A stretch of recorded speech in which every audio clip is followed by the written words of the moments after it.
కాపాడుకుందాం.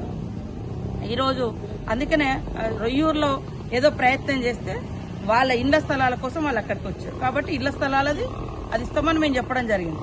దాన్ని కొంతమంది ఆ లేఖను ఇష్టానుసారంగా ఒక ఆడ మనిషిని కూడా చూడకుండా ఒక పేపర్ వాళ్ళు అయితే సిగ్గు లేదా అది ఇది అని అన్నారని వార్నింగ్ ఇచ్చిరని. సరే తప్పులు చేస్తే ఏదైనా ఉంటే సరి చేసుకోవడానికి సిద్ధంగా ఉన్నాం. ప్రజలు వార్నింగ్ ఇచ్చినా ప్రజాప్రతినిధులు వార్నింగ్ ఇచ్చినా స్వీకరిస్తాం. ప్రజల కోసం మా పనితనాన్ని మెరుగుపరుచుకుంటాం. ఇంకా ప్రజల అభివృద్ధి కోసం సంక్షేమం కోసం ముందుకు పోతాం తప్ప వెనుకడుగేసేది ఉండదు. ప్రజల కోసం ఎప్పుడూ కూడా నిలబడతాం. ఆదివాసుల కోసం నిలబడతాం, అట్టడుగు వర్గాల కోసం నిలబడతాం, కష్టాల్లో ఉన్నటువంటి వాళ్ళ కోసం సాధ్యమైనది. నేను మనిషినే. గతంలో నేను ఆదిలాబాద్ ఇన్ఛార్జిగా ఉన్నా కాబట్టి అక్కడ కూడా అనేక సార్లు ఫారెస్ట్ సమస్యలు వచ్చినప్పుడు చేసినాం. గతంలో బీఆర్ఎస్ గవర్నమెంట్ లో 3 నెలల పిల్లను బయట పెట్టి తల్లులను జైలేసినటువంటి సంఘటన. చెట్లకు కట్టేసి కొట్టిర్రు. ఒకటి మొన్న ఇక్కడ బూర్గంపాడులో జరగగానే అదేంటిది వాస్తవ రిపోర్ట్ తెమ్మని చెప్పినాం. సురేఖ గారితో మాట్లాడినాం.